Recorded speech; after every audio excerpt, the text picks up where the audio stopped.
Hi, my relatives. Welcome back to another episode of the Our Storytellers podcast, brought to you by our friends and family at the Indigenous Screen Office.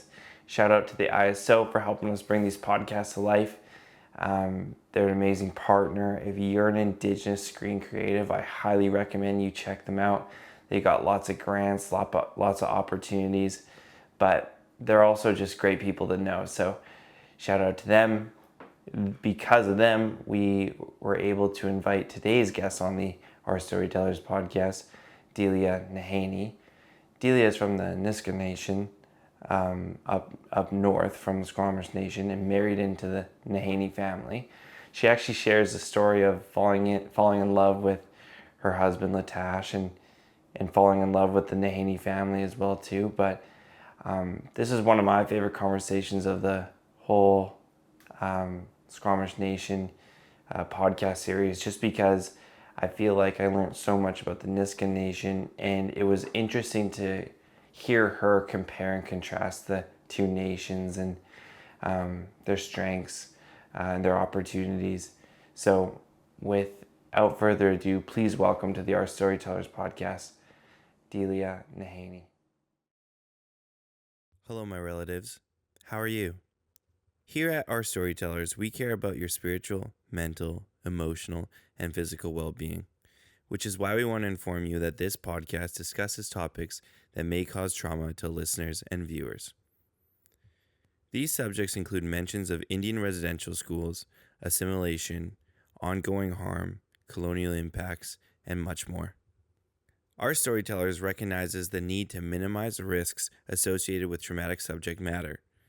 The Hope for Wellness helpline offers immediate help to all Indigenous people across Canada.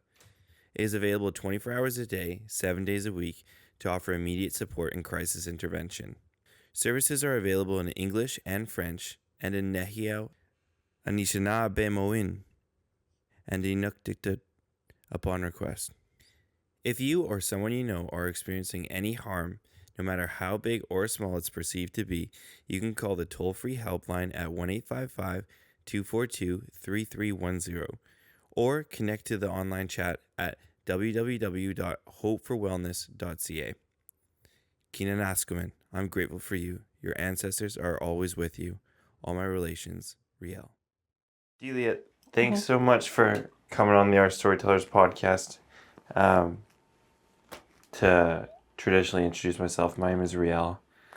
I'm Métis, actually, from Dehlia and Soto background. My dad and my family are from the Red River, St. Boniface area. I joined Mom's family when I was 10, 11 years old with my brothers, and we've been together ever since. And I grew up going to ceremony, and I have this blanket tobacco here for you just to, open up the lines of communication, the relationship between myself and the rest of the family and you in particular. And I also have a small honorarium here that's provided by the Indigenous Screen Office, who are our partners in bringing these podcasts to life, and grantors, and we're so grateful for them. And I'm going to pass this over to you, and please introduce yourself in your own way.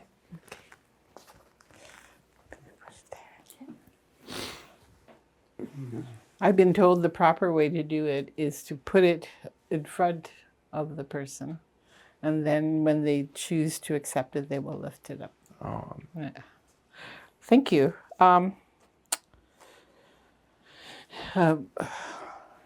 Waisimgigat Sigaramnak Kabawalsip.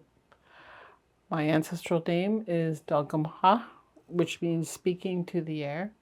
And it was given to me in 1995 when I received my degree from psychology from UBC.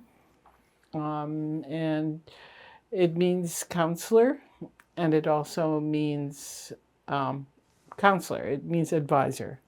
And my nickname is Dehlia Nahanee. I have been married into the Squamish Nation for over 40 years. Yeah, so I consider myself both Squamish and Nisga'a. I carry the knowledge and the history of both nations. OCM. Thanks so much. I mean, please tell us a little bit about how you grew up. For the first 12 years of my life, I grew up in a little village named Gitwinsilk. There's about 200 people on a good day. There was no roads. There was no roads. The only way to get into our village is with a boat. There was no electricity. There was no running water. So we spent a lot of our times, packing wood, and it is very beautiful life, I feel. I had a very beautiful life with my grandmother, who held the she held her Nisga'a. But she was a matriarch, of her clan. In the Nisga'a Nation, we are matriarchal, and so the crest and the family crest goes down from the mother to the children, but you can't marry into your crest. So my mom was of the Eagle, House of Lac, and Eagle Halibut, and my dad was with High Mass, the Frog and Raven. The Frog, actually Frog and I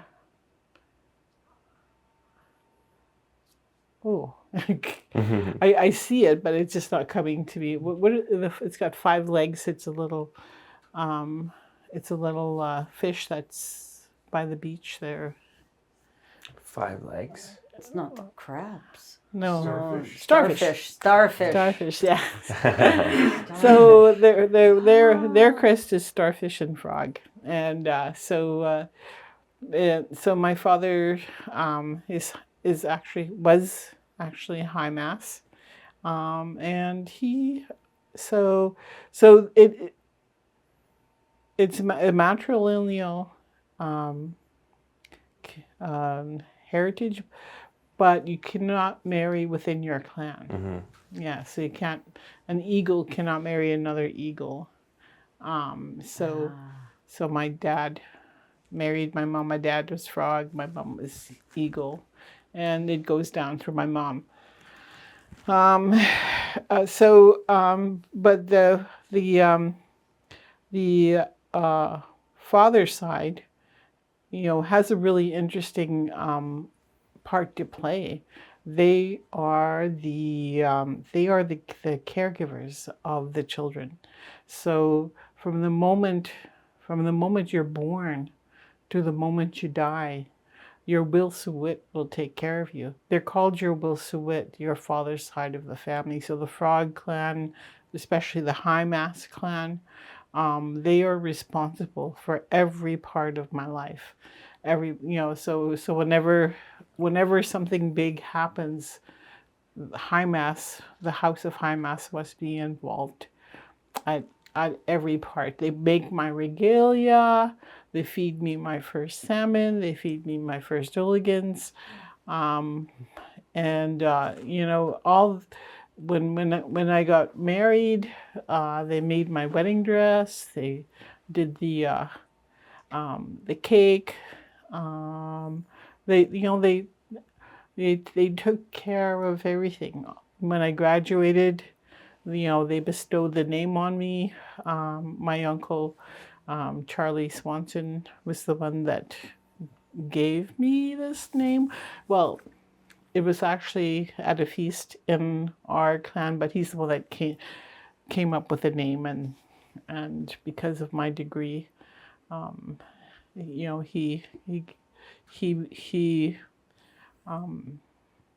pulled the name from one of our stories. Wow. Yeah. So Incredible. yeah. So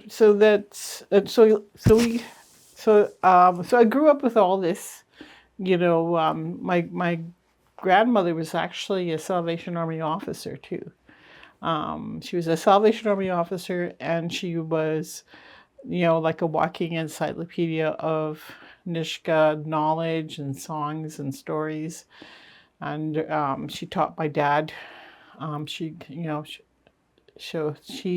gave all this information to my dad, and my dad became a walking encyclopedia of all the stories, all the wonderful stories. So I grew up with a lot of storytelling on both sides from the Bible and from our culture at the same time, all the stories. And it was, my grandmother was an avid reader, so late at night when our TV was, my grandmother sitting beside this big potbelly stove, and we were all sitting around the stove, and it got cold in those old houses, so they used to make almost a tent with blankets all around us, so the heat would stay there, and for us to keep still, and she would sit and tell stories. Wow. She would either read stories, but it was so cool because she'd always have a big book, and she'd be talking, and she'd be, and you could, and she'd read, read all the stories to us, and and it was, just, she was just so beautiful, and when I see, for me, Christianity was given to me in loving spoonfuls. And for me, Christianity was given to me with love. And so I've always been a Christian growing up. And I did not know there was there was an equal weight on both sides. Cultural stuff, you had to know everything, all the cultural things, what you have to do here, what you have to do there. It's just constantly repeated to you wherever you go, not only from your mother and your aunts and your grandmother, but when you go out into the community, you'll have elders come to you and they'll repeat all the things that you need to do. And so, so that's, and also she would read stories from the Bible at the same time with the same fervor. So I was given both the Bible and our teachings, and I didn't know the difference. And so I was a fluent speaker, Nisga'a fluent speaker, until I went into grade 1. And, I lost the language. And I can't really say it was because it was beaten out of me, because the schools, the school was right next door to our house.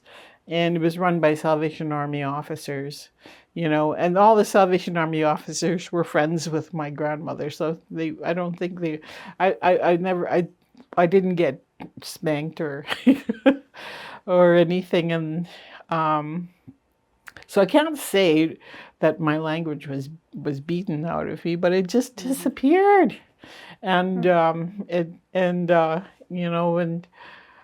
and also too, my parents felt that they didn't want me to continue with the language because my dad always said, "Who's going to give her a job in an office if she has an accent?" Really? And so that was kind of a conscious choice. Because it's so funny, because I still have commands that my grandmother, always, said, like "Hatwit" means stop that, "Hatwit." And, or if you wanted me to hurry, she would say "Dealden," hurry, or like if to kiss me, "Hoba," and or all these commands. I still remember all these commands That's the only thing that's really kind of left of that, because she continued on, and they were really astonished that I lost it. You know, they were my grandmother's really astonished that I lost the language. She says she'd be talking in Nisga'a, some Alga, talk to me, and I just kind of stared at her blankly. She said that was one of the saddest days in her life, right? Was when I just stared at her blankly because I didn't know what she was saying. I couldn't understand it. And I don't know how I lost it. I don't know. You know, my sister was a fluent speaker too. We were both fluent speakers, and then we went to school and lost it. And I, you know, I keep thinking maybe if I really concentrate, but I find that the language is people either speak too fast or they just don't really, tell you. I don't think they have patience. Well, I shouldn't say that. In the teaching, you mean? Yeah. Like in teaching somebody to speak it. Yeah, they don't. Yeah, to speak it. So yeah, but I grew up. So I grew up with a lot of horses. Yeah, we had horses in the village. We all had these big, beautiful houses that were Victorian style house. That's why my house. That's why my house. The way you've designed it. Yeah, the way I've designed it. Those are the houses I grew up in, are the Victorian style houses, and with a veranda. I had to have a veranda, and This might be a ridiculous question. I might edit it out, but what's a veranda? a porch. A porch. Yeah. On the front of the house. Oh, on the front of the On the house. front of the house, covered extends out, so Right. it's actually covered completely, and you've got like a nice railing in the front. Ooh, I like that. Yeah. Ooh, They're I my like- favorite style of house too. Ooh, I like that. You I like need the a ones veranda. with the big wraparound verandas. Yeah. Yeah. Mine's small. It's not a big veranda. And You mine's can more put of a chairs out there and sit. Yeah. So, the reason why we had to have verandas is because we had horses that were half wild.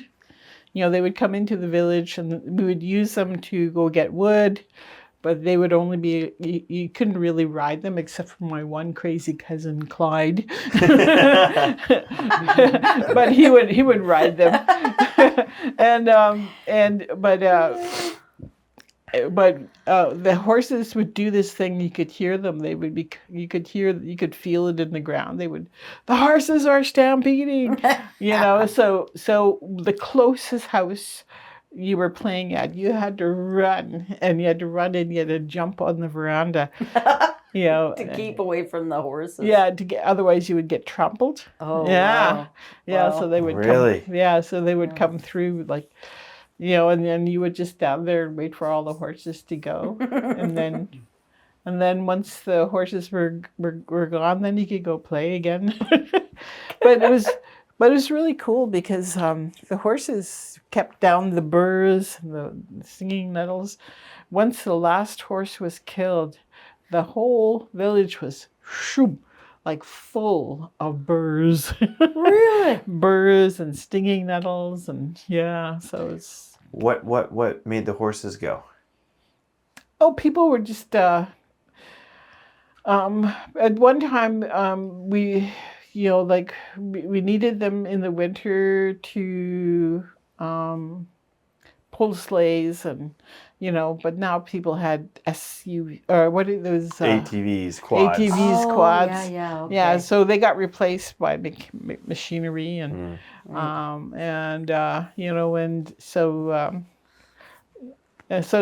and we weren't very good horse people. To be honest, like we didn't have sheds for them or stalls.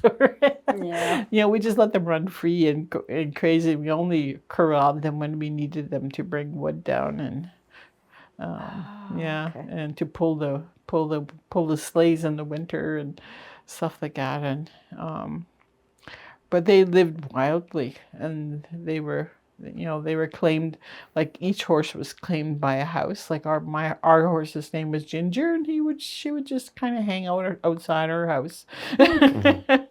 Yeah, and then my grandfathers had a horse. We all had horses, but we didn't ride them, or they were just kind of there. They were there to work Yeah. when you needed them. Yeah, well, they were there to work when you needed them, right? They were able to be saddled up and used. Yeah. What was your grandfather like? Oh, I never met him. You never met him. But he was an interesting person. He was a Salvation Army officer. He was a field captain, William Moore, and his mother, his mother was Louise Ouye, and she was this very beautiful. Very beautiful woman who was from the Wolf clan, the Backgap, House of Backgap. And my great-grandfather came into the village, and he was a surveyor, and he was from England, but his name was Thomas Moore. Thomas Moore. I might have that wrong, his name, but he came in. And he saw her and fell in love, and he asked to marry her. But this was about the time of smallpox, and they had lost the whole house of Backgap. She was one woman left who can who could ensure the name of Backgap will continue through her sons. Mm-hmm. Yeah, so they said, no, she is too valuable. She cannot leave. We need her sons here in the valley to become the chief Backgap. And so what did they do is they eloped. My great-grandmother and my great-grandfather. And so they went down to Vancouver Island. And she had 3 sons. And then her husband died. Wow. And then someone was trying, I'm not exactly sure what happened there, but there was another man involved, and and she had to steal away from where she was. So she sent word back up to the Nass that she was in peril, and she had 3 sons, and the future Backgaps. They were royalty. So the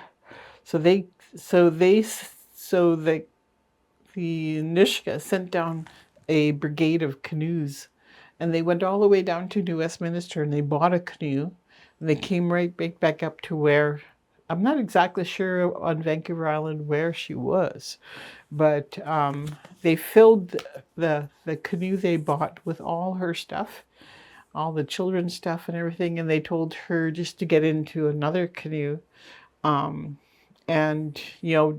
just with whatever she could survive with.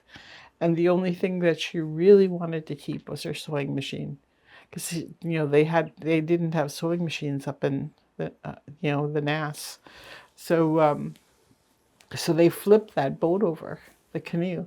They flipped that canoe over and made it look like she drowned and her sons drowned, and they all went back to the Nass. And that's where her 3 sons became, her oldest son became the Samoyed Backgap. And she had to have women, because she was the last woman, right? So she got remarried, and she had 2 more daughters, Martha and Lucy, and they had a lot of sons and a lot of daughters and everything. So Back Gap is a big family now. But if she didn't come back, the whole Family would Back have Gap family disappeared. would have disappeared. She So was the last one. yeah. So then my grandfather was the Back Gap that came back, and he looked like a big, gold, tall, white guy. He had curly hair and, He took after Dad. a big conking nose, and so he married, I think it was Phyllis. No, yeah, I can't remember who he married. No, he had a daughter named Phyllis. But he married, but his first wife died, and so he had like older sons, and so my dad had some older sons, and my grandmother had been married before to a Swanson, and she had children, and so when they met, my grandmother had children and my grandfather had children, and they had three more children. So my grandmother must have been like in her 40s when she had her last three children, and that was my dad, and my brother Steve, his brother Stephen, and my auntie Norma Morgan. Yeah, so there's three of them there. They're all passed and gone now, but yeah, but that was really so that was my grandfather's side. So a lot of cool history, and we were really fortunate, and I always thank the creator and OCM. We were actually saved. I shouldn't say saved, but the Salvation Army came into our village, and they built a school. So a lot of our kids did not have to, like I did not have to go to residential school because the Salvation Army built a school in our village, and so the a lot of us from Gitwinshill are Salvationists. So, and it's because if you know Nisga'a, you know that we are duty bound. Like if we say we're going to do something, we're duty bound, and we make great employees. We make great husbands and wives because once we make a promise, we stick to it. Yeah. So they promised, the Salvation Army that they would follow their church if they brought this school in, and they have. We even have our own Salvation Army officers now. Still. Yeah, they're Nisga'a Salvation Army officers. We still have them. Wow. We still have the church, and the church is, like it's still amazing. Like they have a food share, and they don't just do a food share for the village, small village. They do it for the whole Nass. So they've got food share for everyone, and their people are constantly donating to the Salvation Army there, and so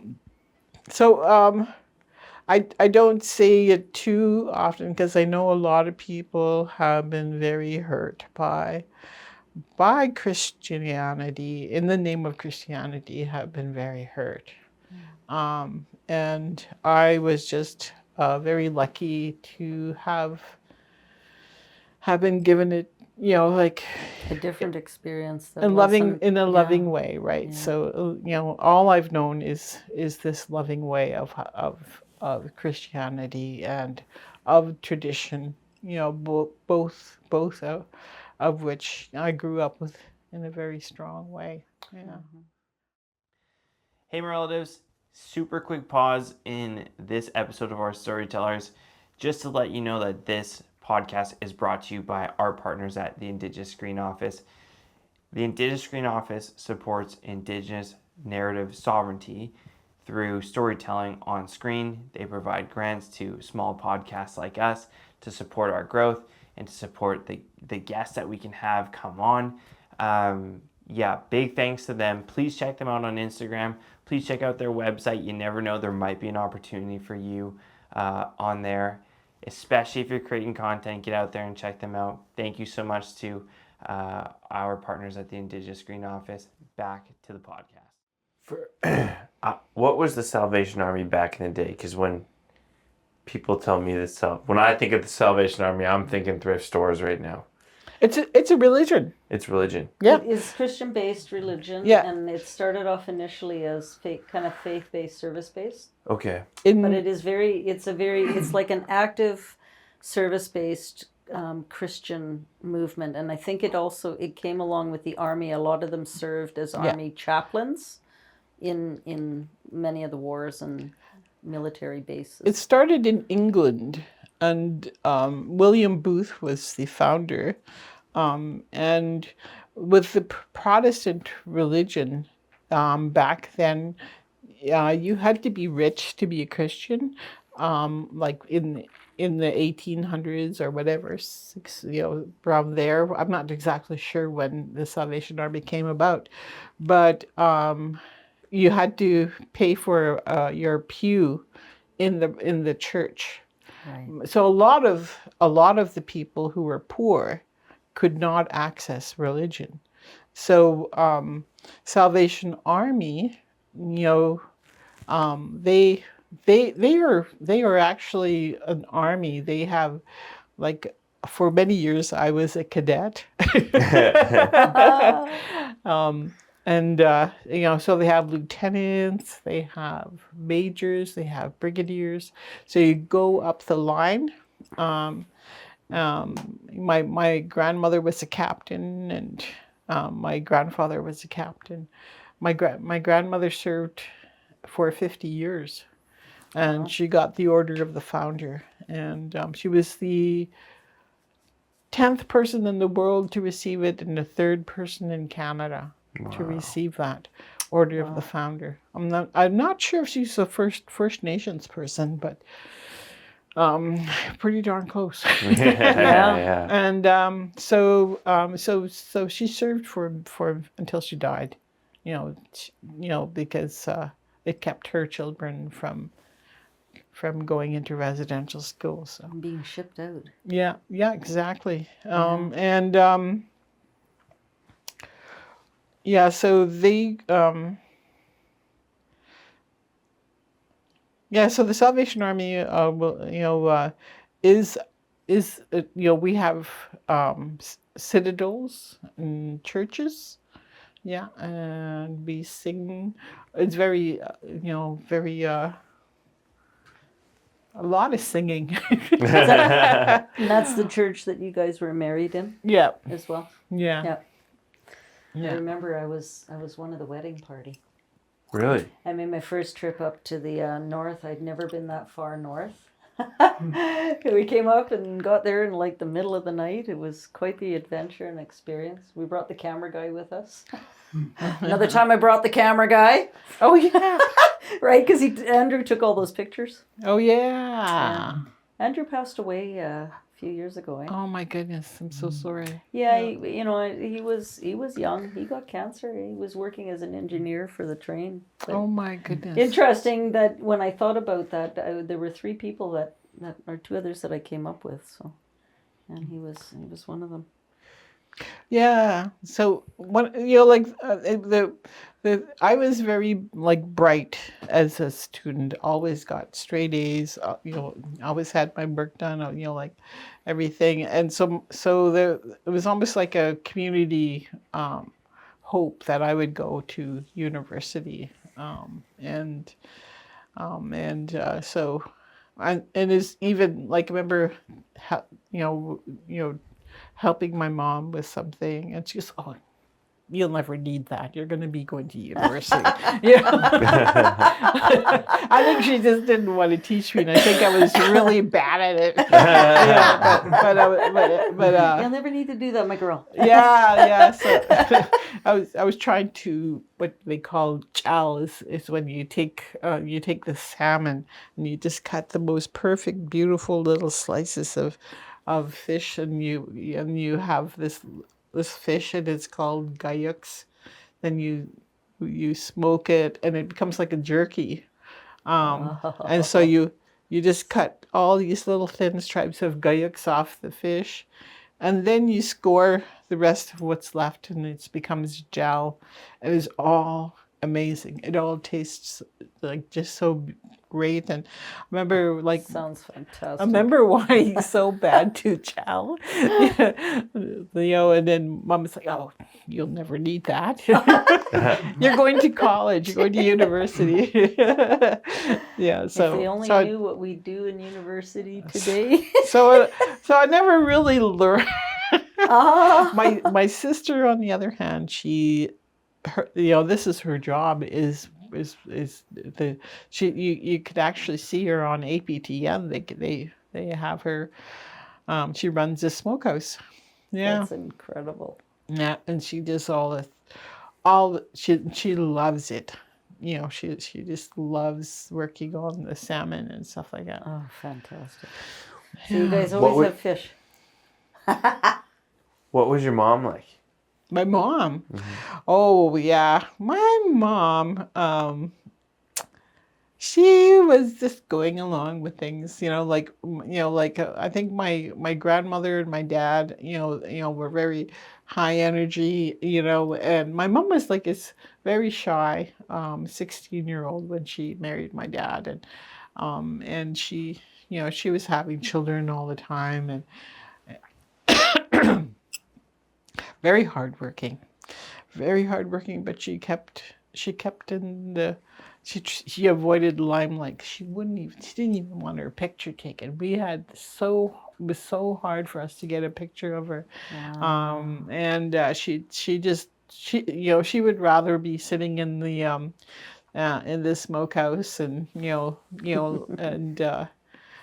hanging out with all her friends out in the smokehouse, and they'd all be laughing and working on fish, than to come to a party. She didn't like. So she was very hardworking, a very good cook, she like, at a moment's notice, because my dad was a politician, and he would bring home, like, a visiting politician to the house, right? Yeah. So she always had the whole house like spotless, and at a moment's notice, they would come in, and she would have a feast. She'd feed them. Yeah, she would have a feast, and just amazing food. And so, and when we had our family dinners, I don't know how she did it, but, she would, she would use the freezer as a tabletop, or as the buffet. But it would be cram full of food, and it would be delicious food. Every dish was amazing. She was just an amazing cook. My brother Doug is like her. My youngest brother, he cooks like her. Every time I go to his place, he's got like 2 seconds. It doesn't take him very long, and he's got all this food all around, and he's telling you about every single food, like where he got the gel, where he got, the oligan grease, where he got this, and, and I was thinking, it's exactly how Mom was, like she was just like an amazing cook, She was very, and like for, like I- um, she changed when she became a grandma, though. Like, the grandchildren really changed her. She had to be there. She was animated with them. She played with them. She tickled them. She had, I remember my sister and I were like, she never tickled us. Hey, who is this woman? Mom. But she couldn't, like she could not have enough of her grandchildren. If she could have her grandchildren around her, like every single second of the day, she would have it that way. And, her grandchildren, like, felt like she was the best grandmother ever, right? So she loved being a grandmother. I don't know if she loved being a mom, but You really love being a grandma. loved being a grandmother. Yeah, my Yeah. mom was better with the grandkids than she was with kids. Isn't that funny? Yeah. I think it's just They must be the gift, eh? Yeah. The real gift. That because you don't have to worry about them, you don't. Somebody else is worrying about them. Yeah, we just have Somebody to else has to spoil do them. it. Yeah. Okay, time to take her home now. I've spoiled you enough. You can go home now. And then, like, did the whole community come together for ceremony while you were going? Yes. Out? Yeah. Yeah, we. I don't know if this is, but Say it. Tell us. my son-in-law says our village is like the Whovilles. We all meet and sing.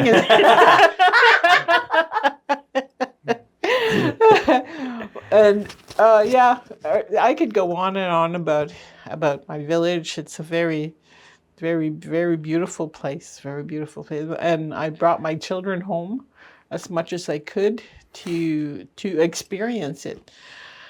And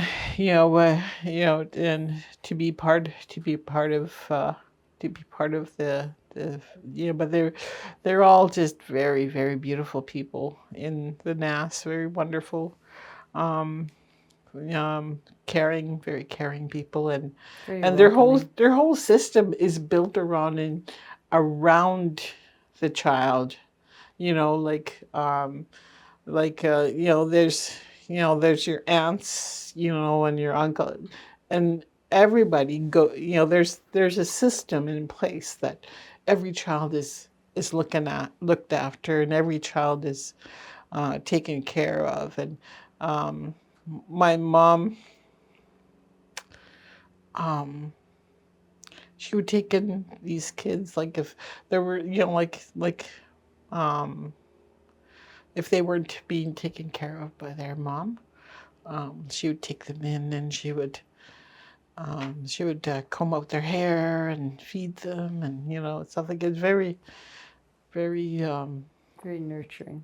very nurturing community. Like even if there were there were some people that came back from residential school who did not have parenting skills, and very neglectful of their children, but there were also parts of the community that jumped in, and there was it took very good care of the children. Like people saw a need and they went for it, and and also you were. Don't worry about holding it in if that's what you're doing. Yeah, keep going. Sorry. And if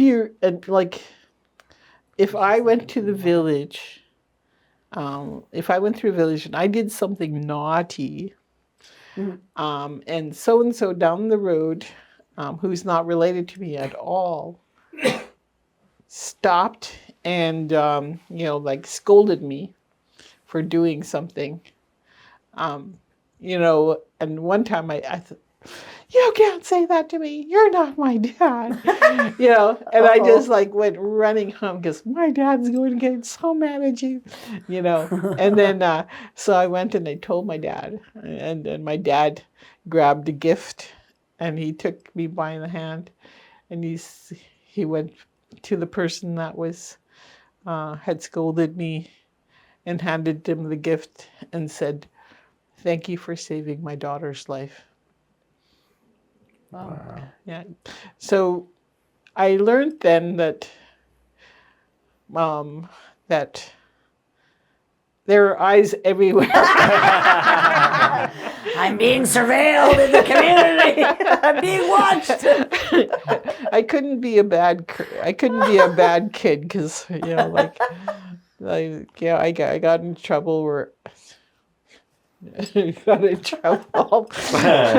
Yeah, We could use a little of that here once in a while. but Bring it to your parents. that is what is sad about community nowadays. Is I think we've kind of lost that where like I don't feel like I can't go to another kid and say, stop that. Like I can't do it to because I'm scared that I would be reprimanded, right? But when my dad gifted that person, he was given permission, like if you see her doing something that's unsafe, of course, stand up and say something. But it's so scary now because you end up getting in trouble yourself, like if you say something like, don't do that, like, like it's not really, like I'm not trying to scold anyone. I was like, You're worried about safety. Safety, right? But unfortunately, it comes a different way from the people in public. Yeah. It doesn't feel that same small community base where you know other people's kids, you know who they are. Yeah. Or take them in, like, like wherever I was, like it was lunchtime, like I was on the other end of the village. It was lunchtime, you could see grandma's going, and then they'd feed you. And then and then my grandmother would be waving other kids in. Come on. I'll feed you. Then they'd feed them. Because it's time to eat, right? And so wherever you were, you ate, and then you just kept on playing, and it was just just a wonderful place, and and just. What were the teen years like for you, being a teenager? Yeah. Teen years, I was kind of not exciting. I was not a very exciting person. Like I was, just stuck on my schoolwork and, but I got into trouble, but there's just so many eyes around, Right. There's just so many eyes around, and like it was. That is so interesting, though. Isn't that interesting? So I think you only experienced that when we went to Sundance. Yeah. And that family. I got reprimanded by a lot of random ants. I'll tell you that for sure. Camp life, right? We call it camp life. Yeah. And when we go to those camps, for us, it's so inclusive because all the kids there, we watch all the kids. Right. And then we have camp kitchen, and of course everybody gets fed. So it gets that kind of a micro idea of a community in the same way that you're telling us that your village was. So. Your village really lived it. That's what I understand. Well, that's what I mean. Like you only got a snapshot of what that real kind of community life was like for you guys. Do you remember if everybody liked each other? Like, what would happen? No. Well, no? There was political, things happening. Not everybody liked each other, but we loved each other. We loved each other. Like every person in that village is like so dear to me, and I love every one of them. That doesn't mean I like a lot of people. And in the Bible, it says, love thy neighbor. But it doesn't say, like, you have to like them, right? I love you, but I don't like you very much. Don't talk to me. It can be a pressure cooker, right? And people, so people do, I try to avoid it. I'm not good with confrontation. Like if somebody was confronted me or said something, I would cry. I could not. They called me the crocodile tears because the moment, and I don't know whether it was being too soft or what, but like to this day I avoid confrontation because I'm not very good at it. I'm not very good at arguing because I'll end up crying. Yeah. That's okay. That's what people become lawyers for, so they can professionally argue. Yes. Yeah. And I Some people avoid like conflict. that. Hi, my relatives. If you're enjoying this podcast, or if you have any feedback on this podcast, please let us know because we're always trying to get better at the same time. But especially if you're enjoying this podcast, please subscribe to our YouTube channel. I think we have some really cool projects coming out that you might want to check out. Please follow us on Spotify. Share our reels as well too. That helps us out so much. And yeah, just check us out. Share the word. We're working really hard to keep this content coming for you. And the support helps us out so much, and we're so grateful. Thank you so much for listening. Back to the podcast. So when do you leave? When I turned 18, I came for university to North Vancouver. I came. My cousin Winifred is married to my husband's brother, Jason. So I came to live with her. Winnie was from up there. Yeah. There we go. Wait, Yeah. Winnie was Jason's Jason's First wife. first wife. Yeah. She died very young, 34, Yeah. I think. We lost her. Yeah. And so did Rennie's wife And die. Rennie's wife, she was from the island. She was on the Rice family. Poor, like Rennie's Jason. wife died at 34, and Winifred died at 34. And my sister-in-laws were so nervous they were watching me at 34. Are you okay? Are you okay? Are you healthy? Yeah, that's right. They were so nervous. I'm like, don't. It was really devastating, I think, at that time. Devastating. Because they left young Yeah. children behind. Mhm. All the kids were quite small at that Devastating. Yeah, Yeah. just so heartbreaking. Just tore it all apart because Winifred was such a cool person. Just loved parties. time. Yeah. Yeah, yeah, a lot of parties. And, Were there parties back in your home community? Like, was there? Oh yeah. Oh yeah. Yeah, we partied a lot. Yeah. And as young people, we partied a lot. Okay, gotcha. But it was so funny because, there wasn't really any, well, it's not encouraged, but the only rules like I got around like drinking was make sure you have a full stomach. Make sure, like, don't touch the alcohol unless you've had a full meal. Yeah. And don't touch the alcohol if you are in any way sad or mad about something. So because alcohol will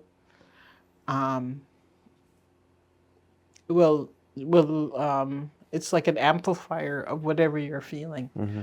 Yeah, so we usually just partied, to celebrate something, like a birthday or a wedding or Mm-hmm. yeah, and they really discouraged people from drinking if there has been a death in the village, Right. something like that, because there's just so much sadness, and this doesn't mix with alcohol, right? So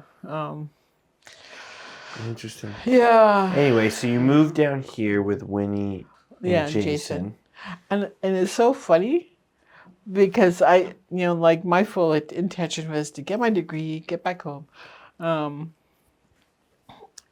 as soon as Latash walked into the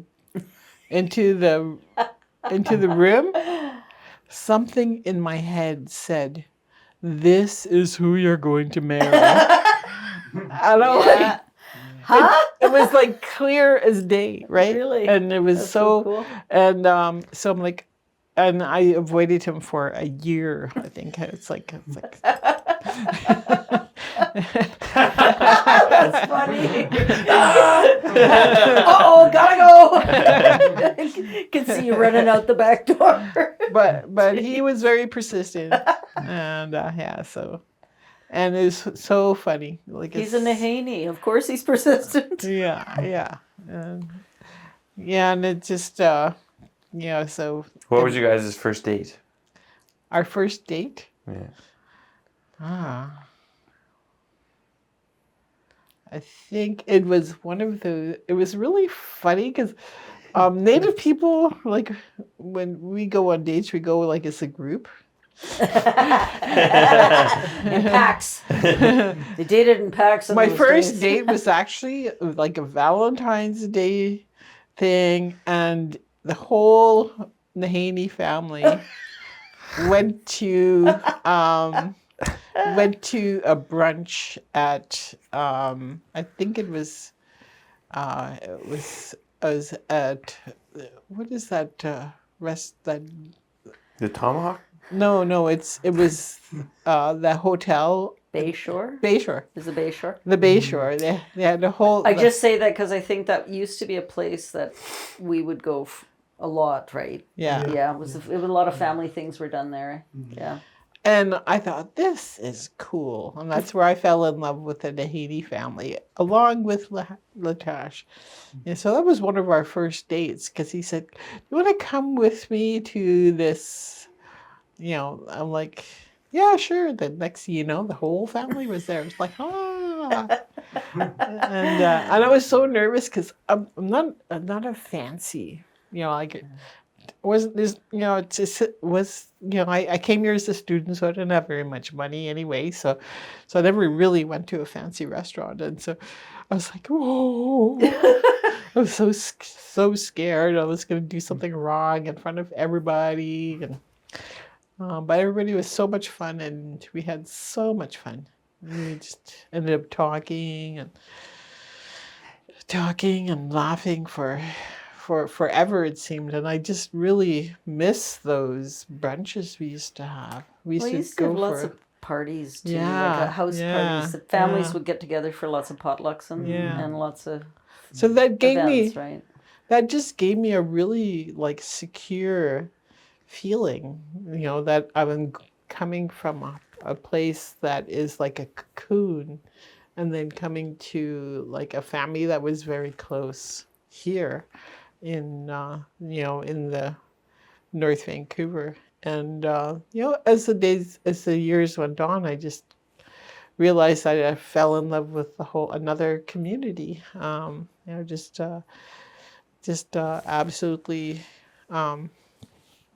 Absolutely love everyone in the Squamish Nation also. You think you have run out of room in your heart, but it just keeps growing and growing and growing. So I came to, I got a degree. I went to Cap University, and I did my associate, and I killed it. I always had really good marks. Let's go. Yeah, I always had straight A's. I got the book award for high marks with the Cap University, and there was two faculties fighting over me. There was the psychology department and the anthropology department. They both wanted to give me the book award, and only one of them could. And the psychology department won over, so that's why I went to UBC and got my psychology degree. Yeah, so if the anthropology department won, I would have gone through anthropology. You would have got a degree in anthropology. But that's cool. Yeah. So but university is so much different than a college, and it's just so big and so scary. The UBC is very sprawling too. Yeah. Because you have many buildings, and they number them by alphabet. I was so used to cap you. I come from a little village where everybody swaddles you. You come and you meet your new family and they swaddle you. You go up to cap you and they swaddle you. They're just a very, and then you go to UBC and then it's like, Just a number. yeah, I know. I couldn't, and I was used to being like good friends with the prof. I go and talk to the prof. Yeah. And they would say talk to the TA and then walk away, and I'm Yeah. like, I was like, I don't want to talk to the TA. I always hated that too. I was like, why am I paying so much? I'm like, Yeah. No. I was like, I want you. Right? Yeah. Yeah. You're what I paid for. I found that too. U of A, the Indigenous instructors and the Indigenous faculty, pretty good. Yeah. You could have like conversations with them, and even now like they invite me to be Facebook friends. But none of the profs from other faculties, right? You'd meet them and they'd be like very standoffish. Here's your stuff, talk to the TA, book your appointment, and they distance themselves, right? So very different environment. And the office, the office hours would be the TA's office hours. Yeah. Yeah. So, Never the profs. Yeah, never the prof, right? So. Yeah. I never went to office hours, but no. So are you? It wasn't fun at university. at CAP, it was always fun, to hang out with the teachers, or the profs. At CAP U was amazing. I'm not sure if it's still like that now. I don't know. I'm an elder there now, and that's always my wish, is that the experience I had going through CAP U, or CAP College at the time, could always be repeated. People always walk away from CAP U feeling that really nice feeling of family and warmth and being brought in, being brought in, and and stuff like that. And that's what I always say when they bring me up to talk. And I said, this is what I want for everyone that goes through CAP U, is this feeling of warmth and feeling of being encouraged and feeling of being guided, and to be hungry for knowledge and stuff like that. So quite a different experience. That's a good thing to bring back as an elder too, when you've shared your experience of actually attending there with people. If you could have dinner with one ancestor, who would it be and why?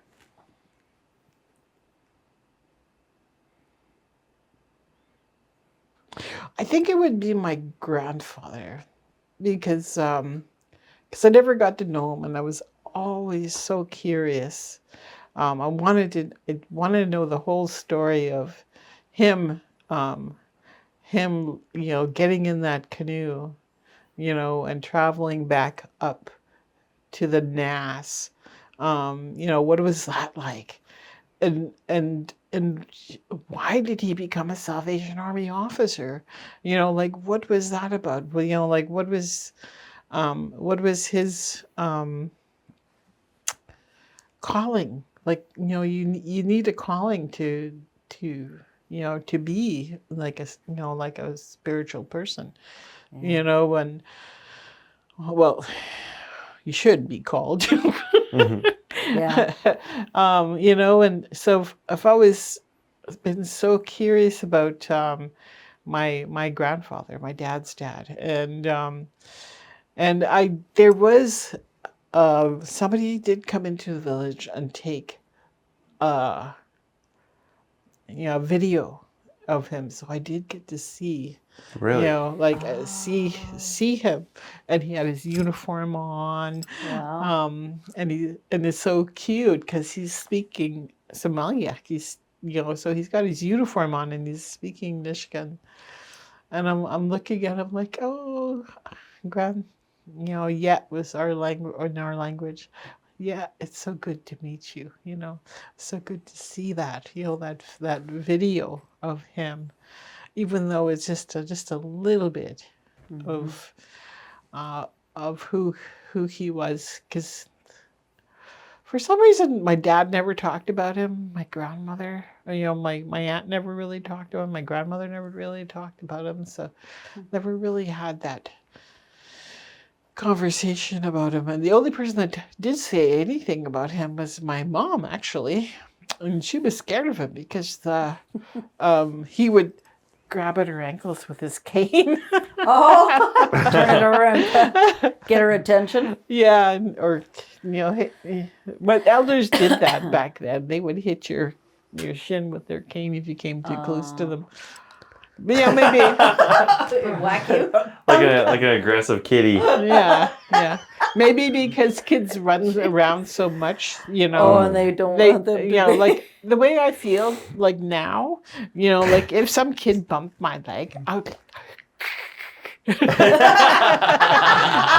I can see why they're like hitting you with a cane. Get away, get away. Oh, that is so funny. Cree say, it was. Yeah. That's why I kicked Mom out of the kitchen. What? I walked in there the other day. I was like, "Oh, was get out of here!" Just trying to do the dishes. Would you like to be a guest on Our Storytellers? Because all you have to do to connect with us is just email info@ourstorytellers.ca, and we will get back to you as soon as possible. That sounds like a voicemail, which I think is hilarious. But if you email us, we'll give you a call and we'll listen to your story and we'll probably film it. So please reach out to us if you're interested in being a guest, because we love to share stories from all walks of life, from all different experiences. We think that everybody's story is valuable and that you can learn from anybody's story. So please email us and we'll schedule a call with you as soon as we can. That also sounds like a voicemail, but back to the podcast. How would you what do you want, like, people in my generation and the youth to start doing today?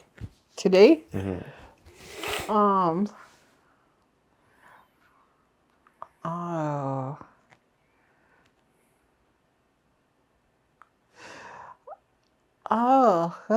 that's really a hard one.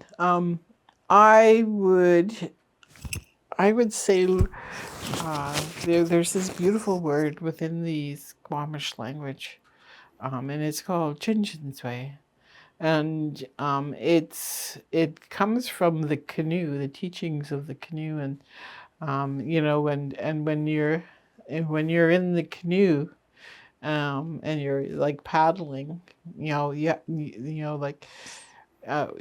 can't have any bad feelings. You can't have any bad feelings about your you have to keep keep a light heart, and to lift each other up. And it's called Chénchenstway, and I love it. It's one of my favorite sayings. And it's loosely translated means to lift each other up. But it's more than that. It is a philosophy of life to lift each other up. I think we're going to be going into some really hard times. And it's so important to make sure that everyone is okay.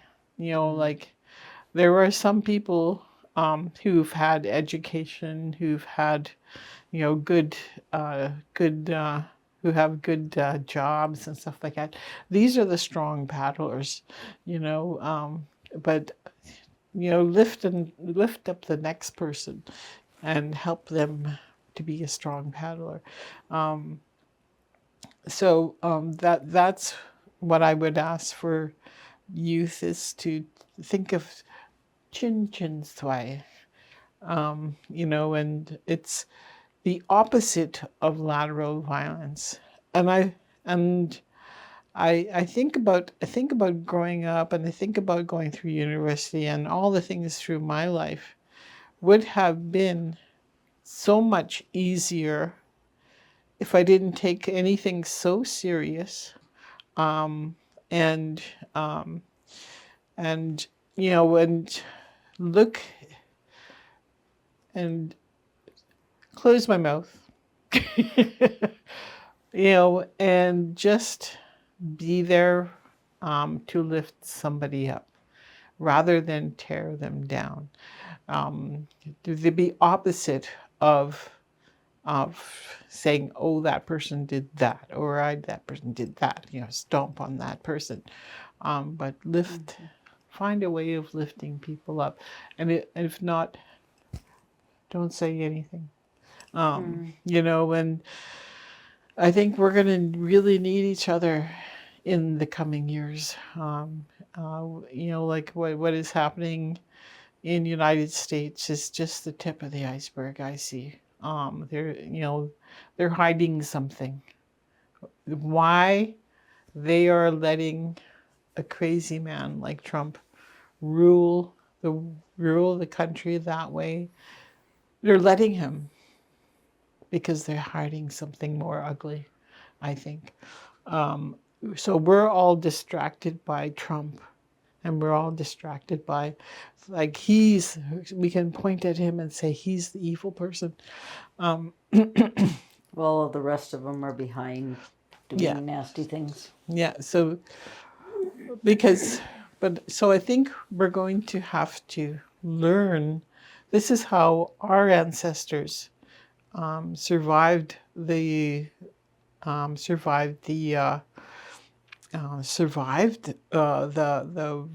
floods, and survived the glaciers. All the natural disasters that came into our lands. Our ancestors survived, and that's because of Chénchenstway. And it's because of lifting each other up and taking good care of each other, rather than lateral violence. I think we've got to let go of that lateral violence, because I think it's hurting us more than, think of a way of lifting.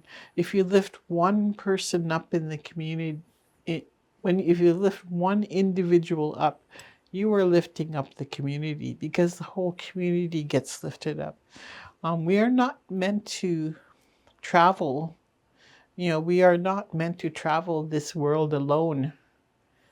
We are meant to be community, and that's one thing I would talk to our people about. Get back to Chénchenstway. Get back to learning how to care for each other, and learning how to. It's hard. Like, it's so easy for things to come flying out of your mouth.